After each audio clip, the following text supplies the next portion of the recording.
This channel does not promote any violent, harmful, or illegal activities. All content provided by this channel is meant for an educational purpose only. আমরা পূজোর ছবিও দেখাচ্ছি, প্রতিবাদের ছবিও দেখাচ্ছি। খিদে দু অক্ষরের ছোট্ট একটা শব্দ, কিন্তু এই ছোট্ট শব্দের জ্বালা অনেকটা, জানেন তো। খিদে পেলে সহ্য করা কঠিন। দুবেলা দুমুঠো খাবার জন্য, খাবার জোগাড়ের জন্য যারা নিরন্তর লড়াই করছেন তারা বোঝেন খিদের জ্বালা কাকে বলে। চার দিন হয়ে গেল জুনিয়র ডাক্তাররা না খেয়ে আছেন, লড়াই করছেন, শরীর একটু একটু করে খারাপ হচ্ছে, কিন্তু জুনিয়র ডাক্তারদের চোয়াল আলগা হচ্ছে না, অনশন প্রত্যাহার হচ্ছে না। খাই খাই করো কেন, এসো বসো আহারে, খাওয়াবো আজব খাওয়া, ভোজ কয় যাহারে।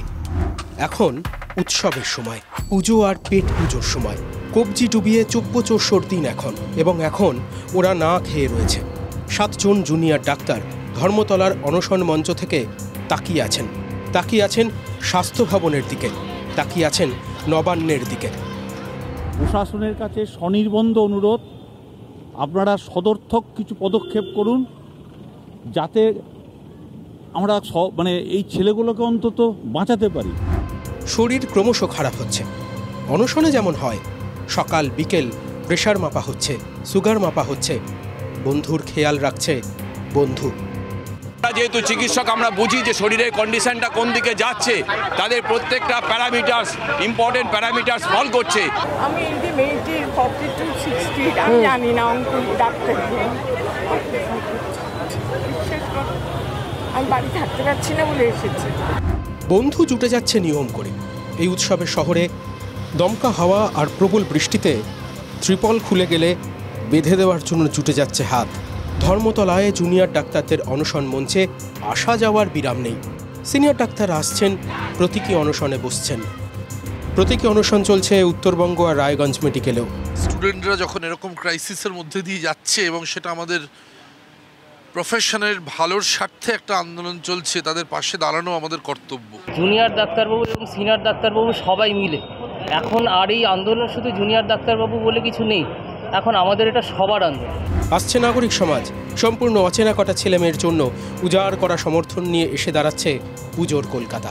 ভুল হলো, অচেনা আর বলা যাবে কি?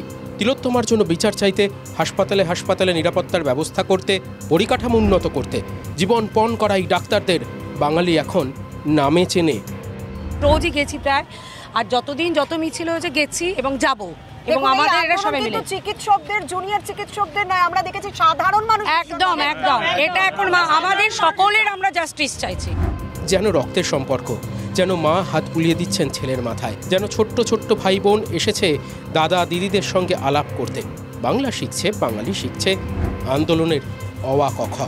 পুজোয় হাতেখড়ি হচ্ছে প্রতিবাদের। এবং ছেলেদের এটাই বলেছি যে তোমাদের কিন্তু পুজো শুরু হয়নি, তোমাদের পুজো শুরু তখনই হবে যখন এই দাদা দিদিদের কাছে তোমরা আসবে এবং এদের হাতটা মাথায় নেবে, নিয়ে বলবে যে দিদি আমরা এবার পুজোটা শুরু করছি। এই প্রমাণ হচ্ছে যে আমাদের যে দাবিগুলো, এই দাবিগুলো কিন্তু জনগণের দাবি এবং আমাদের যে আন্দোলন সাধারণ মানুষের আন্দোলন। আর ধর্মতলার বাইরে সারা শহর উৎসব করছে, নাকি উৎসব আর প্রতিবাদ হ্যান্ডশেক করছে? ডাক্তারদের আন্দোলনের আঁতুড়ঘর তিলোত্তমার আরজি করের সামনে দিয়ে দুর্গা যাচ্ছিলেন মণ্ডপে। যারা কুমারটুলি থেকে মৃন্ময়ীকে আনতে গিয়েছিলেন তারা আরজি করের সামনে চিন্ময়ীর জন্য স্লোগান দিলেন।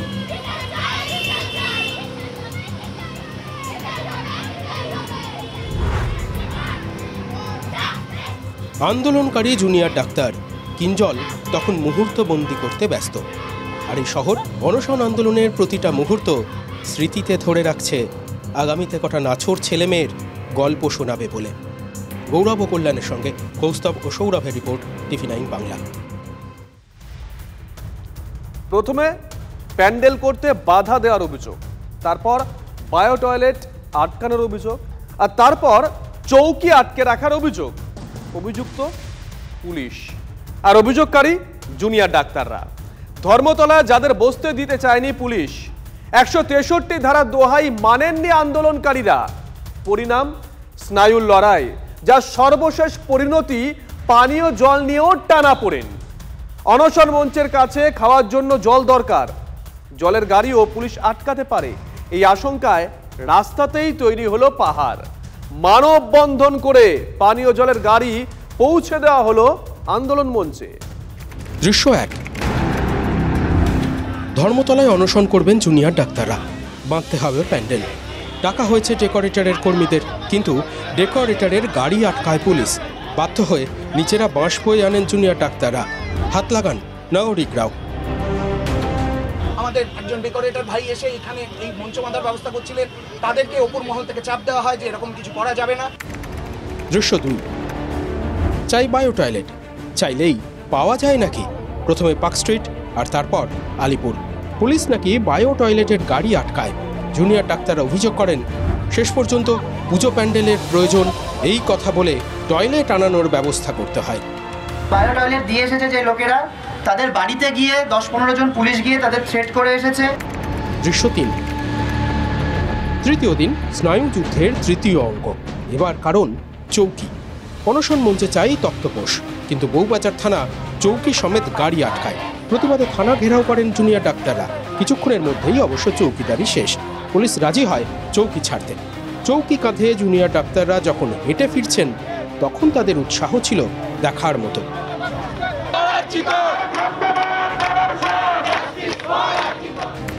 দৃশ্য 4। অনশন মঞ্চে পানীয় জলের দরকার। জলের গাড়িও পুলিশ আটকেছে বলে অভিযোগ ওঠে, কিন্তু আবার সেই নাছোড় বান্দা মনোভাব। জলের গাড়ি ছাড়িয়ে মানববন্ধন করে সেই গাড়ি ধর্মতলায় আনা হয়। জলের গাড়ি কেন? প্রথম থেকে তো বাস আটকানো হয়েছে যাতে প্যান্ডেল বাঁধা না হয়, বায়ো টয়লেট আটকানো হয়েছে, কারণ বলতে পারবো না, আটকানো হচ্ছে। জল পৌঁছয়, কিন্তু বিতর্কের জল ততক্ষণে গড়িয়ে গেছে বহুদূর। কি অন্যায় হচ্ছে এটা! পুজোর মুখে অন্যায় করবেন না বাংলার মুখ্যমন্ত্রী মমতা ব্যানার্জি। ধরতে সইবে না আপনার এই অত্যাচার। ডাক্তারদের প্রতি আমার একটা পরামর্শ যে পুলিশে এই সন্ত্রাসের বিরুদ্ধে খুব দ্রুত আপনারা কোর্টেরও সহযোগিতা নেওয়ার চেষ্টা করুন। কি দুর্ভাগ্য আমাদের, পুলিশ ছিনতাই করবে আর ওদেরকে হাজির হতে হবে।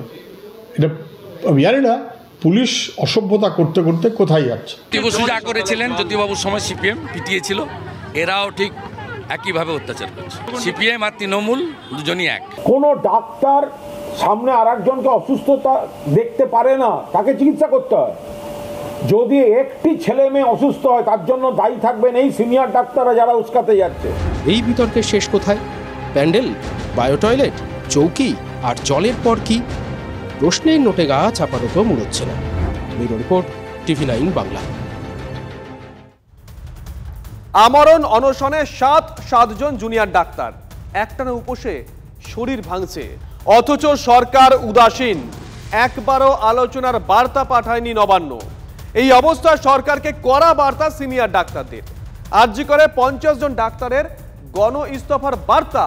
গণ ইস্তফার বার্তার পথে এসএসকেএম মেডিকেলও।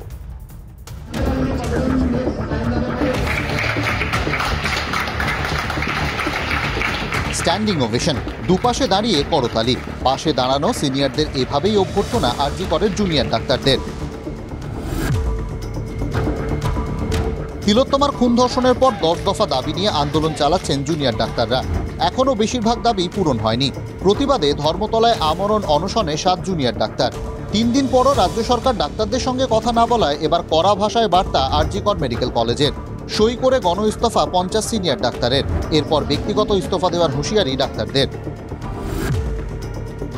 আমাদের এই গণ ইস্তফা দেওয়ার উদ্দেশ্য সরকার যাতে সদর্থক ভূমিকা নিয়ে ওদের সাথে কথা বলে এবং ওদের দাবি দেওয়া মেনে নেয়, এবং তাহলে ওদের হাঙ্গার স্ট্রাইক যদি ওঠে দেন আমরা অন্তত এই জায়গা থেকে সরবো। না হলে এই যে আমাদের গণ ইস্তফা হয়েছে অ্যাকসেপ্ট না হলে আমরা ইন্ডিভিজুয়াল স্তরে ইস্তফা দিতে আমরা রাজি।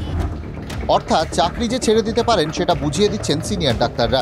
সিনিয়রদের কুর্নিশ জুনিয়র চিকিৎসক কিঞ্জল নন্দের। এখন যে আমরা আমাদের 10 দফা যে দাবি, সেই জায়গায় দাঁড়িয়ে ওনারা যেভাবে সাপোর্ট করলেন মাস রেজিগনেশনের জায়গা থেকে, এবং যারা অনশন করছেন আমরণ, সেই অনশন যাতে তুলে নেওয়া যায়, সরকারের দিক থেকে যাতে সদর্থক ভূমিকা আসে, সেই জায়গায় দাঁড়িয়ে ওনারা ওনাদের এক্সট্রিম জায়গায় গিয়ে এটা করলেন, এবং ওনারা জানিয়েছেন প্রয়োজনে ভবিষ্যতে ওনারা ইন্ডিভিজুয়াল রেজিগনেশনেও যাবেন। গণ ইস্তফার হুঁশিয়ারি কলকাতা মেডিকেলেও। বুধবারই সিদ্ধান্ত। আমরা আমাদের প্রশাসনিক প্রধানদের বলছি, দয়া করে আপনাদের সংবেদনশীলতা দেখিয়ে লকারে আর ব্যাংকে জমা করবেন না, তাতে লাভ কিছু হবে না। লোকের ক্ষোভ আরো বাড়ছে, আপনারা আসুন, কথা বলুন জুনিয়রদের সঙ্গে। প্রয়োজনে আমরা গণ ইস্তফা দেব আগামীকাল থেকে। আমাদেরই তো ছেলে মেয়ে, তাদের স্বাস্থ্যটাকে, তাদের যে ইমোশনটাকে, সেটা আমরা অবহেলা করতে পারি না। আমরা ওদের সাথে আছি, সেটা বোঝানোর জন্য এক্সট্রিম স্টেপ দরকার হলে আমরা নিতে পারি, সেটা বোঝানোর জন্য আমাদের এই সিদ্ধান্ত। এবার তাদের শরীর খারাপ হতে চলেছে, দুদিন পেরিয়ে গেছে, তাদের ইউরিনে কেটন বডি আসতে শুরু করেছে, তাদের শরীর খারাপ হচ্ছে। আমরা সিনিয়র ডাক্তাররা যারা আমাদের ছেলে মেয়ে, তাদের চোখের সামনে মরতে যেতে দেখতে পাচ্ছি না। এক পথে হাঁটতে পারে এসএসকেএম সহ একাধিক মেডিকেলও।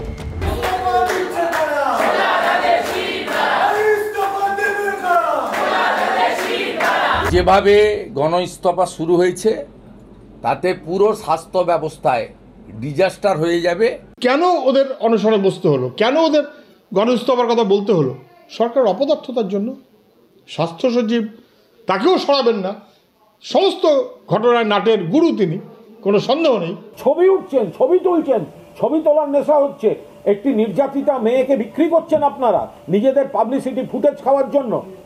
পুজোর মধ্যে বন্যা পরিস্থিতিতে আপনারা বিনা নোটিশে সিনিয়ররা বলছেন কাজ করব না, যে পুজোর ছুটি নেওয়ার দরকার ছিল, অনেকের টিকিট কাটা আছে, একটা নাটক করে কাজ থেকে বেরিয়ে যাওয়ার চেষ্টা। কুণাল ঘোষ তারা নতুন নিয়োগ করবে, এটা কি কাটমানি উপায় একটা রাস্তা খুঁজছেন যে সিভিক ডাক্তার নিয়োগ করে কাটমানি করব? কুণাল ঘোষেদের যদি সামান্য বুদ্ধি থাকে, এখানে মুখ্যমন্ত্রীকে নিয়ে এসে অনশনকারীদের কাছে হাত জোড় করে বলুন যে আমরা তোমাদের দাবি মেনে নিলাম এবং দাবি আমরা বাস্তবায়িত করতে এই আমাদের শিডিউল। অনশন শুরু হওয়ার পর সরকার জুনিয়র ডাক্তারদের পাশে দাঁড়ায়নি। সিনিয়র ডাক্তাররা ছোটদের ভুলছেন না। কড়া বার্তা পেয়ে সরকার কি নমনীয় হবে? সৌরভ দত্তের রিপোর্ট, TV9 বাংলা। এদিকে আরজি করে সিনিয়র চিকিৎসকদের গণ ইস্তফার বার্তা নিয়ে ধোঁয়াশা। চিকিৎসকরা আদৌ গণ ইস্তফা দিয়েছেন কিনা সে বিষয়ে কোনো তথ্য এখনো পায়নি রাজ্য সরকার। ফলে এ বিষয়ে এখনই কোনো সিদ্ধান্ত নেওয়ার কথা ভাবছে না প্রশাসন। নবান্ন সূত্রে খবর, এভাবে গণ ইস্তফা দেওয়া যায় না, ব্যক্তিগতভাবে ইস্তফা দিতে হয়, যে ইস্তফা গৃহীত হলে সরকারি সুযোগ সুবিধা পাওয়া যাবে না। শুধু তাই নয়, ভবিষ্যতে সরকারি চাকরি পেতেও সমস্যা হয় বলে খবর। মঙ্গলবার রাজ্যে 23টি মেডিকেল কলেজ ও হাসপাতাল এবং কলকাতার 3টি মেডিকেল কলেজের অধ্যক্ষদের নিয়ে বৈঠকে বসেছিলেন মুখ্য সচিব মনোজ পান্ত। সোমবারের পর এদিনও রাত্রির সাথী প্রকল্প নিয়ে পর্যালোচনা বৈঠক করেন মুখ্য সচিব।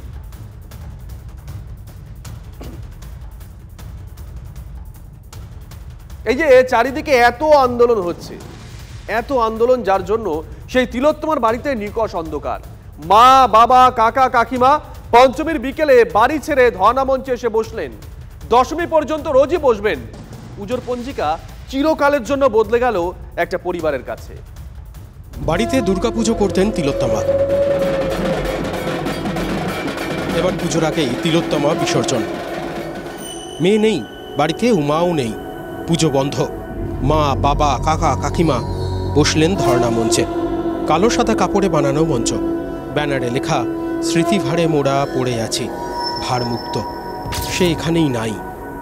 আজকের দিনে ঠাকুর আসতো, ঠাকুরের পরিবর্তে আমাদের তো পুজো আর কোনদিন হবে বলে তো মনে হয় না। মনের দুঃখেই আমরা আজকে, বাড়িতে পুজো হতো, আনন্দ হতো, সে আনন্দ থেকে দূরে থাকার জন্যই আজকে আমরা বাড়ি ছেড়ে আজকে এখানে বসে। কি আর বলবো, কিছুই তো বলার নেই, সব আমি হারিয়ে ফেলেছি। মেয়েটাই তো চলে গেছে। ওই উদ্যোগে বাড়িতে দুর্গাপুজো করতো, বাড়িতে লোক গম গম করতো, তাই আজ আমরা ঘরে থাকতে পারছি না। ওই যে বললাম, হৃদয়ে রক্তক্ষরণ নিয়ে, মনে অনেক দুঃখ নিয়ে আমরা আলোর পথযাত্রী, তাই আলো সাজিয়েছি এই সামনে আলো। এটা আমরা শোকের পুজো করতেই এখানে বসেছি। ডাক্তারদের আন্দোলন নিয়ে রাজ্য সরকারকে নিশানা তিলোত্তমার বাবার। সরকারের উপর যে চাপ সৃষ্টি করার চেষ্টা করছে, তো সবাই আন্দোলন করে, সরকার সেটাকে মানে কোনো থোড়াই কেয়ার, এরকম একটা মনোভাব। এবং উনি নানান রকম কথাবার্তা এমন বলছেন, মানে অযৌক্তিক কথাবার্তা। কিভাবে প্রশাসন চালাবেন সেটা ওনার ব্যাপার, সেটা তো আমরা ওনাকে বলে দেবো না। উনি প্রশাসন ঠিক করে চালাচ্ছেন না, এটা আমরা ভালোই বুঝতে পারি। তার ফল আজকে এই অবস্থাটা হচ্ছে। আজকে এই যে অবস্থাটা হয়েছে, যদি পরবর্তী অন্য কোনো মেডিকেল কলেজগুলোতে হয়, তার তো ফল একটা রাজ্যের স্বাস্থ্য ব্যবস্থার উপর পড়বেই, অবশ্যই পড়বে। দশমী পর্যন্ত প্রতিদিনই ধর্ণা মঞ্চে বসবে তিলোত্তমার পরিবার। সকাল 10টা থেকে রাত 10টা, যে কেউ যেতে পারেন, আহ্বান পরিবারের। আমরা যেন পুজোর কাজে ব্যস্ত থাকতাম, আমরা সেই ব্যস্ততা তো আমাদের নেই, আমরা এখানেই বসে থাকবো। সুবিচার পাওয়া নিয়ে আশা হারাচ্ছে না পরিবার। অবশ্যই মিলবে, এখনো আমরা ভরসা আছি, আর অবশ্যই মিলবে। তিলোত্তমার জন্য বাংলা জুড়ে প্রতিবাদের উৎসব।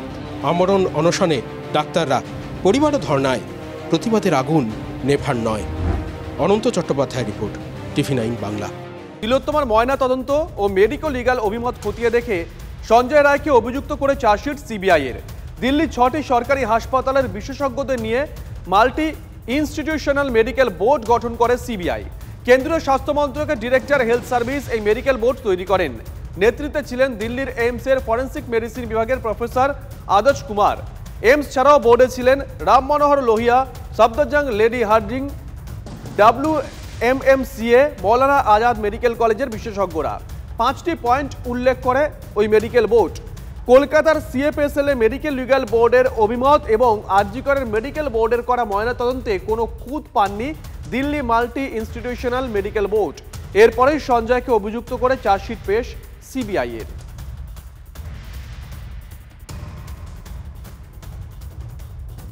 এদিকে কাঠগড়ায় দাঁড়িয়ে বিস্ফোরক সঞ্জয় রায়। সঞ্জয়ের দাবি সে কিছু করেনি।